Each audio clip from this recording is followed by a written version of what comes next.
तो इस वाली पार्ट के अंदर ना टाइप ऑफ द बॉन्डिंग में बेसिकली कोवेलेंट बॉन्ड पढ़ना है। कौन सा पढ़ना है? Covalent bond. ये जो एमओटी है, जो एमओटी पढ़ा अभी है ना, ये एमओटी बेसिकली किसे डील कर रहा था? बॉन्डिंग। कौन सी बॉन्डिंग? ऑक्सीजन का एमओटी हमने बिना बात करे इस बात के ऊपर डिस्कस करा कि ये सारे के सारे कोवेलेंट बॉन्ड को डील कर रहे हैं। एमओटी में क्या देखा? एमओटी में अगर मान लो हमने एमओटी की बात करी और तुम्हें कहा कि CO की बॉन्डिंग बनाओ, CO की तो बना सकते हैं, CO2 की कहा तो बना सकते क्या? CO की बना सकते, CO प्लस की बना सकते, ये एक्सेप्शन भी है, ठीक है। यहां पे ये एक्सेप्शन भी है, इसे डिस्कस भी करना है। 3.5 इसकी वैल्यू आ जानी है, ये कर सकते हैं आसानी से। इस वाले में प्रॉब्लम क्या है? हम 2 एटम्स के बारे में बात कर रहे हैं, यहाँ 2 से ज़्यादा एटम्स हैं, तो इसके बारे में एमओटी जो तुम्हारी लेवल पे है उसमें डिस्कस नहीं कर सकते। अगर कहा NaCl की बना के दिखाओ, NaCl बनाओ, देखो NaCl की बना के दिखाओ। Na+Cl माइनस में ब्रेक होगा, वो कैसे बनेगा? आयनिक बॉन्ड होगा। अच्छा आयनिक बॉन्ड है। तो NaCl के अंदर एमओटी अप्लाई नहीं कर सकते, ठीक है ना। तो इसका तुम्हें ध्यान रखना है कि कहाँ पे अप्लाई कर सकते और कहाँ पे नहीं कर सकते। तो सारे के सारे हमने कोवेलेंट मॉलिक्यूल्स के ऊपर यूज करेंगे। अब यहाँ पे एक छोटा सा बेसिक पार्ट ये भी डिस्कस कर रहे हैं। इस वाली पार्ट के अंदर हमें ये भी डिस्कस करना है टाइप कितने और उनका एप्लीकेशन क्या है। ये जो पार्ट है ये 11th क्लास के अंदर भी है, 12th क्लास के अंदर है। यहाँ पे इसके साथ सारे ही जो केमिकल बॉन्डिंग के ऊपर प्रॉब्लम है, चाहे वो P ब्लॉक में हो, S ब्लॉक में हो, D ब्लॉक में हो, वो सबको डिस्कस करना है यहाँ पे साथ के साथ। तो यहाँ पे कोवेलेंट बॉन्ड कौन से हो सकते हैं? एक तो नंबर ऑफ बॉन्ड्स के ऊपर सिंगल और डबल बॉन्ड और ट्रिपल बॉन्ड और ट्रिपल बॉन्ड, ठीक है। तो इसे भी 2 पार्ट के अंदर डिवाइड करते हैं, सिंगल बॉन्ड और मल्टीपल बॉन्ड। मल्टीपल बॉन्ड, अब ऐसा दिखता है कि 3 के बाद बॉन्ड नहीं हो सकते, ऐसे जरूरी नहीं है, 3 के बाद भी बॉन्ड हो सकते, 4 बॉन्ड भी हो सकते। अगर मान लो हमने एक कंपाउंड ले रखा है, उसके अंदर हम 4 बॉन्ड बनाना चाहें, लेट इट बी सपोज ऐसा बना दिया ए और ए, इसके अंदर 4 बॉन्ड बन गए। अब ये 4 बॉन्ड NCERT वगैरह के अंदर तो खैर दे नहीं रखा, तुम्हारे लेवल पे भी नहीं दे रखा, लेकिन ऐसा नहीं कि होता ही नहीं है। अब ये 4 बॉन्ड लिखना क्यों जरूरी है वो देखो। अगर सिंगल बॉन्ड है तो सिग्मा बॉन्ड होगा, सिंगल बॉन्ड है तो सिग्मा बॉन्ड है। अगर मल्टीपल बॉन्ड है तो एक सिग्मा बॉन्ड है और बाकी रेस्ट पाई बॉन्ड है। ऐसा एक परसेप्शन क्रिएट करा हुआ है, लेकिन 4 बॉन्ड हो तो उसके हिसाब से एक सिग्मा और 3 पाई बॉन्ड होने चाहिए थे, है ना। लेकिन ये गलत है, इसमें एक सिग्मा बॉन्ड है, 2 पाई बॉन्ड है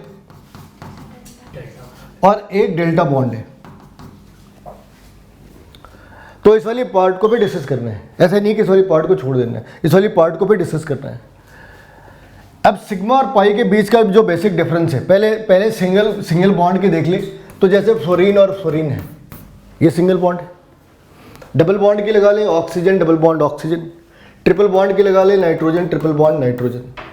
इनके पीछे जो बेसिक रूल है, जो बेसिक सा रूल है कि कहीं पे डबल बॉन्ड और कहीं पे ट्रिपल बॉन्ड के यूज कर रहे हैं। तो एक आंसर तो अपना एमओटी है, बॉन्ड ऑर्डर, ठीक है ना। जब फ्लोरीन की बॉन्ड ऑर्डर निकाली तो कितना आया? 1, ऑक्सीजन की 2, नाइट्रोजन की 3। तो बॉन्ड ऑर्डर 3 है इसलिए ट्रिपल बॉन्ड है। बॉन्ड ऑर्डर 2 है that's why double bond is there and bond order is 1 that's why single bond is there. एक तरीका ये है। दूसरा तरीका जो बहुत ही बेसिक सा तरीका है कि ऑक्टेट, ये सारे अपने ऑक्टेट के लिए फाइट कर रहे हैं। किसके लिए फाइट कर रहे हैं? ठीक है। तो ऑक्टेट पूरा होते ही इनका काम हो जाता है। कैसे मालूम होता? फ्लोरीन के पास कितने इलेक्ट्रॉन है भाई? 7। तो इसे कितना चाहिए? एक। तो इसे और सिर्फ एक ही इलेक्ट्रॉन चाहिए इसलिए सिंगल बॉन्ड है। ऑक्सीजन के पास कितने इलेक्ट्रॉन है? 6। इसे और 2 इलेक्ट्रॉन चाहिए इसलिए डबल बॉन्ड है। नाइट्रोजन के पास 5 इलेक्ट्रॉन है, इसे और 3 इलेक्ट्रॉन चाहिए इसलिए ट्रिपल बॉन्ड है। तो ये एक सिंपल सा अप्रोच है। अब इसे ये देखना है कि आखिर ये फॉर्म होता कैसे, सिग्मा बॉन्ड कैसे बन सकता, पाई बॉन्ड कैसे बन सकता, और डेल्टा बॉन्ड कैसे बन सकता। तो एक ये तो बॉन्ड मल्टीप्लिसिटी के ऊपर एक आंसर है। दूसरा आंसर है पोलर और non polar, polar and non polar, polar and non polar bonds. Polar bond कौन से, नॉन पोलर बॉन्ड कौन से? तो जनरली जनरली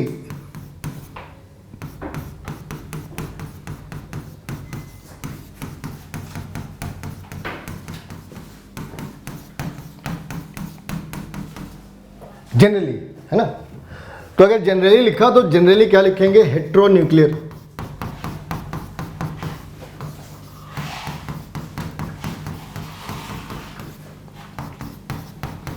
लेकिन दोनों के ही एक्सेप्शन हो सकते हैं, एक्सेप्शन हो सकते हैं, क्योंकि अगर I3 नेगेटिव लिखा, यहां देखो अगर हमने I3 नेगेटिव लिखा तो फिर ये सवाल जनरेट हो सकता है कि ये पोलर है नॉन पोलर है। तो यहाँ पे ऑब्जेक्शन क्या है, यहाँ पे क्या लिखा है, मॉलिक्यूल, और वो मॉलिक्यूल है क्या, नहीं है ना, ये मॉलिक्यूल नहीं, ये तो आयन है। तो इस वाली कॉन्सेप्ट के ऊपर तो ये ऐसे ही नहीं आता। सबसे ज़्यादा प्रॉब्लम इस वाली साइड पे आनी है, क्योंकि ये जो है ना ये काफ़ी जनरलाइज सा स्टेटमेंट है, इसके एक्सेप्शन हो सकते हैं। पोलैरिटी कैसे डिसाइड करते हैं, पोलैरिटी कैसे डिसाइड करते हैं, on the difference of electronegativity. If difference of electronegativity is 0 it's a non polar. एक तो ये तरीका है। दूसरा तरीका क्या है, सेकेंड मेथड क्या हो सकता है भाई, if molecules are symmetrical, if symmetry is there, वो चाहे कैसी भी सिमेट्री हो, इफ सिमेट्री इज देयर वो नॉन पोलर होगा। लेकिन यहां पे इस बात का ध्यान रखना है कि this is valid for AXN type molecule. अभी इसके बारे में डिस्कस करते हैं, इस दो पॉइंट को एक्सप्लेन करते हैं, डिस्कस करते हैं, फिर आगे बढ़ते हैं। AXN molecule and not valid for may or may not be valid for ABXCY type molecule, may not be valid, may not be valid। ये इन मॉलिक्यूल्स पे वैलिड नहीं हो सकता, हो भी सकते हैं और नहीं भी हो सकता। कैसे डिसाइड करा, तो कुछ मॉलिक्यूल्स लिख के देखते। अब अगर सपोज हमने O2 की बात करें तो यहाँ पे क्या है, ये ऑक्सीजन है, ये ऑक्सीजन है, और अगर इसके ऐसे बॉन्ड बना के देख ले, ऐसे बॉन्ड बना के भी देख ले, अगर हम पाई बॉन्ड के बारे में डिस्कस ना भी करें, सिर्फ सिग्मा बॉन्ड के बारे में डिस्कस कर ले। सिग्मा बॉन्ड में क्या है भाई, सिग्मा बॉन्ड के डेफिनेशन पता है ना, सिग्मा बॉन्ड क्या है, head to head collision, head to head collision discuss करते हैं थोड़ी देर में, हेड टू हेड कॉलिजन या ओवरलैपिंग। और पाई बॉन्ड क्या है, side by side overlapping, side by side overlapping. Sigma है हेड टू हेड और पाई है साइड बाई साइड। कुछ रूल्स है, इनके कुछ एक्सेप्शन भी है। जैसे सिग्मा का एक एक्सेप्शन क्या है, क्या पढ़ा है कि किसी बॉन्ड के अंदर सबसे ज़्यादा कितने सिग्मा बॉन्ड होंगे, एक। लेकिन बेंजाइन इसका एक्सेप्शन था। बेंजाइन के अंदर जो ट्रिपल बॉन्ड है उसमें 2 पाई बॉन्ड नहीं है, उसके अंदर 2 पाई बॉन्ड नहीं है। तो जो एक्सेप्शन है वो इसके लास्ट में डील करते, लेकिन पहले जो बेसिक सा पार्ट है उसे डील करते हैं। अब यहाँ पे देखो क्या है, ये जो 2 इलेक्ट्रॉन है और ये अपना न्यूक्लियस है, ये 1 और ये 2, तो इनके बीच की जो डिफरेंस ऑफ इलेक्ट्रोनेगेटिविटी है वो कितनी है, एग्जैक्टली 0। क्यों, क्योंकि ये O2 मॉलिक्यूल है, दोनों न्यूक्लियस किसके हैं, ऑक्सीजन के। अगर ये ऑक्सीजन के मॉलिक्यूल्स है तो इस इलेक्ट्रॉन को कोई भी अपनी साइड पे ड्रैग नहीं कर सकता, ये एग्जैक्टली अपनी जगह पे होगा जहां इसे होना चाहिए। इस केस में ना तो इसके ऊपर कोई चार्ज है, ना ही इसके ऊपर कोई चार्ज है। तो यहाँ पे पोलैरिटी कितनी होगी, म्यू कितनी होगी, 0। इस वाली केस में म्यू कितनी है, 0। तो ये तो ये जैसे बहुत सारे मॉलिक्यूल्स हो सकते हैं, N2 के साथ भी यही हो जाना है, Cl2 के साथ भी यही हो जाना है, लेकिन ये HCl के साथ नहीं होना, ये HCl के साथ नहीं होना। क्यों, अब इस वाली केस में क्या है, ये हाइड्रोजन का न्यूक्लियस है और ये इसके इलेक्ट्रॉन है, और ये क्लोरीन का है और ये क्लोरीन के न्यूक्लियस है। अब इनमें ज़्यादा इलेक्ट्रोनेगेटिव कौन से? क्लोरीन। हाइड्रोजन का साइज छोटा है, हाइड्रोजन का साइज छोटा है और इसके पास इलेक्ट्रॉन कहाँ पे है? 1s पे, और ये किसके साथ ओवरलैप कर रहा? 3p के साथ। तो इनके साइज में काफ़ी गैप होना चाहिए ना। ये 1s है और ये 3p है, तो साइज का काफ़ी गैप होना चाहिए। तो आइडियली ये इलेक्ट्रॉन हाइड्रोजन वाली साइड पे होना चाहिए, क्योंकि हाइड्रोजन एक बहुत छोटे से सेल के साथ अटैच है। मान लो एक बड़ा सा हाथ है और एक छोटा सा हाथ है, और यहाँ पे ओवरलैप कर रहे हैं। ये न्यूक्लियस तो यहाँ पे है, लेकिन इसका न्यूक्लियस यहाँ पे है। तो ज़्यादा करीब किसके? इसके। अब क्या है, इसने इलेक्ट्रॉन अपनी साइड पे खींच लिया। इसका ये मतलब नहीं होता कि इसके पास चला गया। हो सकता है ये थोड़ा सा इस वाली साइड पर टिल्ट हो जाए, लेकिन थोड़ा टिल्ट होने से भी इस पर डेल्टा नेगेटिव और इस पर डेल्टा पॉजिटिव। अब यहाँ पे म्यू की वैल्यू 0 नहीं है, क्योंकि इसके ऊपर डेल्टा पॉजिटिव चार्ज है, इसके ऊपर डेल्टा नेगेटिव चार्ज है। अब ये म्यू निकालते कैसे? Mu is equal to e into d, charge into distance, charge multiplied by distance. और जनरली लिखने को ऐसे लिखते, लेकिन जनरली चार्ज जितनी इंटेंस होगी उतना ज़्यादा डाइपोल मोमेंट होगा। चार्ज के इंटेंसिटी के साथ डाइपोल मोमेंट की वैल्यू बढ़ जानी है। यहाँ पे सबसे ज़्यादा प्रॉब्लम आनी है यूनिट के साथ, यहाँ पे सबसे ज़्यादा प्रॉब्लम आनी है यूनिट के साथ। अभी उसे डिस्कस करेंगे। पहले नॉन न्यूमेरिकल कर लेते हैं, फिर न्यूमेरिकल के पार्ट में करेंगे। ये प्रॉब्लम आसान होती है, फॉर्मूला होता है ई इंटू डी, ठीक है ना। ई इंटू डी फॉर्मूला है, और इसमें अगर हमें आयनिक कैरेक्टर निकालनी हो तो सिंपल सा तरीका होता है, given dipole moment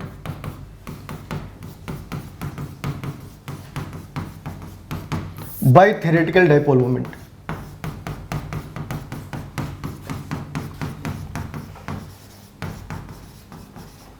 multiplied by 100।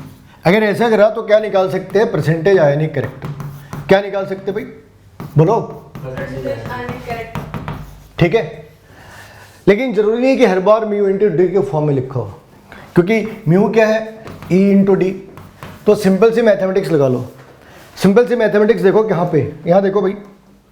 अगर इसे E1 D1 लिखा, और अगर हम U1 बाई U2 कर सकते हैं, तो हम E1 बाई E2 भी कर सकते नहीं कर सकते? D1 बाई D2 भी कर सकते हैं। तो इसके 3 डेफिनेशन तो बड़े आसानी से बना सकते हैं। इसके 3 डेफिनेशन बड़े आसानी से बना सकते हैं, और वो डेफिनेशन क्या हो सकती है? Calculated charge divided by theoretical charge. क्या लिखेंगे भाई? और थ्योरेटिकल चार्ज भी 2 यूनिट के अंदर है, इलेक्ट्रोस्टैट यूनिट और एसआई यूनिट। ESU के अंदर लिखा तो इसकी वैल्यू कितनी है? कितनी वैल्यू? आइडिया नहीं। 4.8 इंटू 10⁻⁻10 -18। और अगर SI के अंदर लिखा तो 1.6 इंटू 10⁻⁻19। तो किसके अंदर वैल्यू दे रखी है इसका ध्यान रखना है, इलेक्ट्रोस्टैट यूनिट के अंदर या SI यूनिट के अंदर। तो न्यूमेरिकल वाली पार्ट के अंदर इसे डिस्कस करना है। तब भी एक रास्ते, तो एक ऑप्शन तो अभी बचा हुआ है। कौन सा ऑप्शन है? गिवन बॉन्ड लेंथ, बोलो। गिवन बॉन्ड लेंथ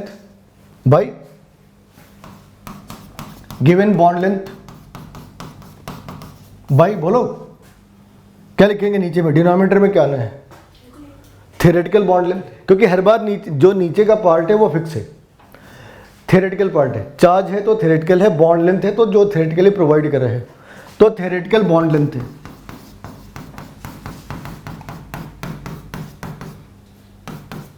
सबसे ज़्यादा जो न्यूमेरिकल है वो इस वाली पार्ट के ऊपर आता है, पोलैरिटी के अंदर में, क्योंकि केमिकल बॉन्डिंग के अंदर सीधा न्यूमेरिकल पार्ट सिर्फ यही है। इसके बाद कोई भी पार्ट नहीं है जो न्यूमेरिकल है। तो यहाँ पे dipole moment by dipole moment हो सकता है, चार्ज बाई चार्ज हो सकता है, bond length by bond length हो सकता है। ये भी हो सकता है कि बॉन्ड लेंथ की जगह डिस्टेंस लिखा हो, डिस्टेंस बाई डिस्टेंस। और यहाँ से फाइंड आउट करना होता है कि कौन सा मॉलिक्यूल ज़्यादा पोलर है, कौन सा मॉलिक्यूल पोलर नहीं है।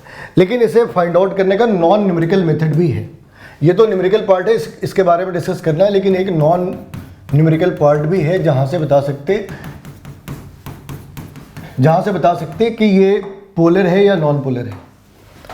अभी देखते A B X type molecule के बारे में। A B X type molecule के बारे में मान लो हमने CO2 के बारे में बात करी और SO2 के बारे में बात करी, कौन सा पोलर होगा कौन सा नॉन पोलर होगा। इस वाली केस में तुम्हें क्या क्या चीज़ें फाइंड आउट करनी है, हाइब्रिडाइजेशन फाइंड आउट करना है जो हम लोगों ने डिस्कस कर रखी है।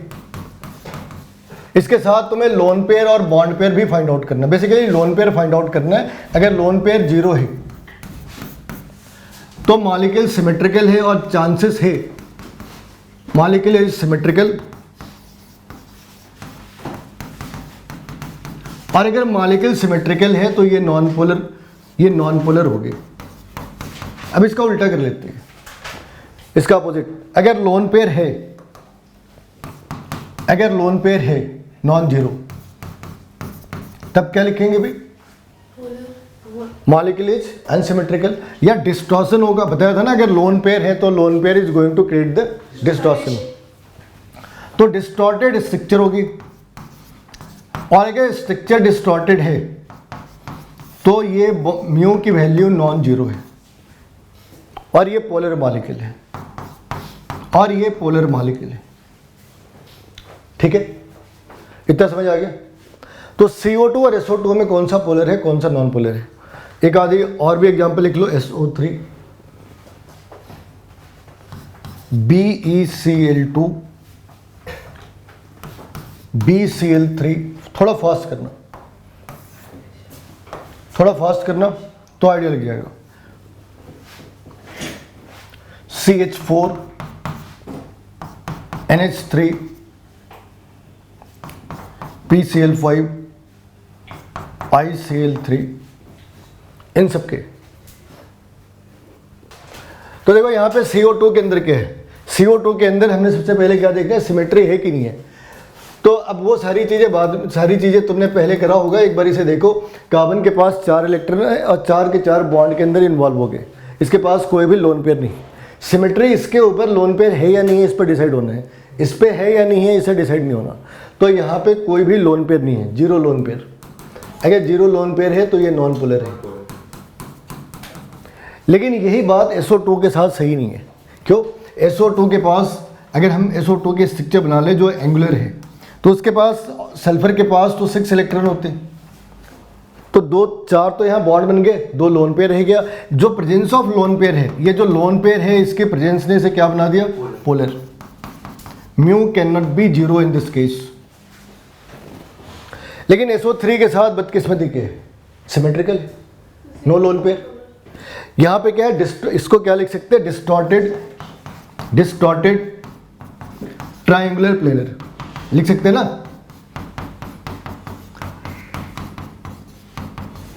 एज पर रूल इसे क्या होना था, इसकी हाइब्रिडेशन क्या थी? sp2।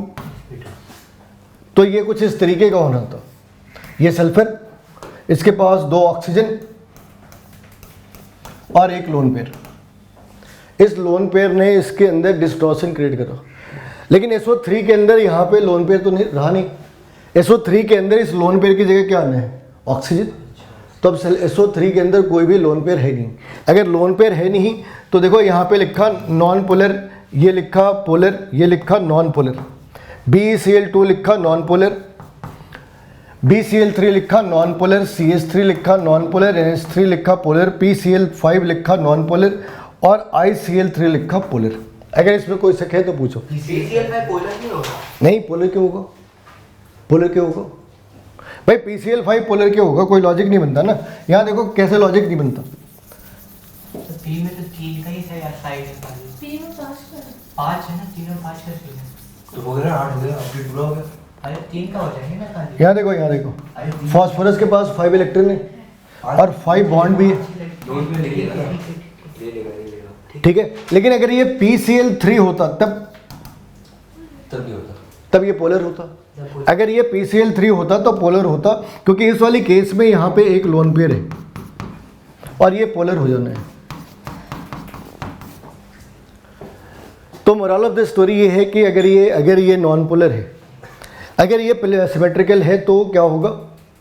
सिमेट्रिकल है तो क्या होगा, अगर सिमेट्रिकल है तो नॉन पोलर है, अनसिमेट्रिकल है तो पोलर होगा। अनसिमेट्री डिसाइड कैसे कर रहे हैं, अनसिमेट्री डिसाइड कर रहे हैं प्रेजेंस ऑफ लोन पेयर से।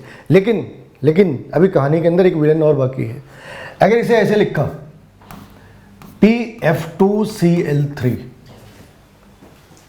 PF2Cl3, अब इस केस में फास्फोरस के ऊपर कोई भी लोन पेयर नहीं है, बट मॉलिक्यूल इज अनसिमेट्रिकल। या फिर ये कह सकते हैं कि मॉलिक्यूल के अंदर डाइपोल मोमेंट है, इसमें म्यू की वैल्यू नियरली 0.38 है। एक्सेप्शन नहीं है, एक्सेप्शन नहीं है, लॉजिक है। क्या लॉजिक है ये देखो, इसमें क्या होना है, इसमें ये होना है, बड़े ध्यान से देखो इसमें क्या होना है। इस वाली केस में P सेंटर पे है, जो ज़्यादा इलेक्ट्रोनेगेटिव एलिमेंट है वो कहाँ पे होगा, एक्सिस पे, और जो लेस इलेक्ट्रोनेगेटिव है वो इक्वेटोरियल पे होगा। तो इस वाली केस में, हाँ इस वाली केस में तो क्या हुआ, इस वाली केस में म्यू 0 है, इस वाली केस में म्यू 0 है। इसका उल्टा करते हैं, Cl2 और F3 कर देते हैं। मॉलिक्यूल यही है PF3Cl2। अब इस वाली केस में म्यू की वैल्यू 0.38 अप्रॉक्स, सब कुछ वैसे ही है, कोई भी लोन पेयर नहीं है, कोई भी लोन पेयर नहीं है। लेकिन फिर भी ये कंपाउंड अनसिमेट्रिकल कैसे हो सकता, क्योंकि जब स्ट्रक्चर तुम इसके ड्रॉ करोगे, ये है P और इसके पास होने कितने चाहिए थे, 3 फ्लोरीन होने चाहिए थे, और फ्लोरीन क्या है, इलेक्ट्रोनेगेटिव। तो 2 फ्लोरीन तो अपनी जगह पे आ गया, जो इलेक्ट्रोनेगेटिव है वो इस वाली साइड पे होगा, है ना। तो अब इस वाली केस में क्या है, यहाँ पे एक, इस वाली केस में क्या है, यहाँ पे एक क्लोरीन और एक फ्लोरीन। अब ये सिमेट्री डिस्टॉर्ट करके, तीनों क्लोरीन होते तो परफेक्टली सिमेट्रिकल था, तीनों फ्लोरीन होते तो परफेक्टली सिमेट्रिकल था। अब ये सिमेट्रिकल नहीं है। अगर सिमेट्रिकल नहीं है तो म्यू की वैल्यू भी 0 नहीं है। इसके अलावा 2-3 बड़े इंटरेस्टिंग से एग्जाम्पल है। अभी इसमें बहुत सारे एग्जाम्पल है। सपोज अगर हमने ये कंपाउंड लिया Cl और Cl, सपोज हमने एक कंपाउंड लिया Cl और Cl, एक कंपाउंड लिया Cl और Cl। अब इसमें कौन सी जगह पे पोलर है, कौन सी जगह पे नॉन पोलर है, सब में 2 क्लोरीन है, सब में बेंजीन रिंग है।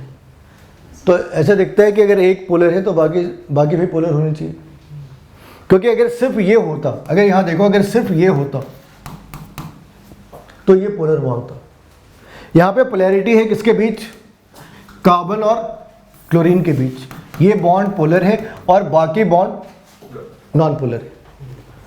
वैसे यहाँ भी ये बॉन्ड पोलर है, ये बॉन्ड पोलर है, इंडिविजुअल बॉन्ड्स पोलर है।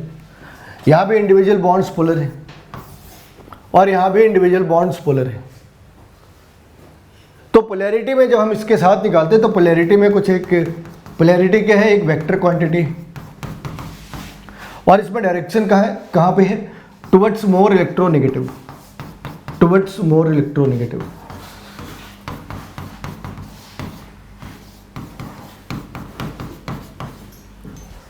इंडिकेट कैसे करो, इंडिकेट ऐसे करो, एक एरो और उसके पीछे ऐसे क्रॉस लगा दी।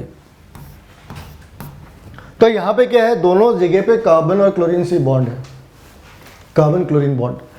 तो दोनों जगह पे मैग्नीट्यूड तो एक ही होना है, लेकिन ये एक दूसरे को कैंसिल करना है।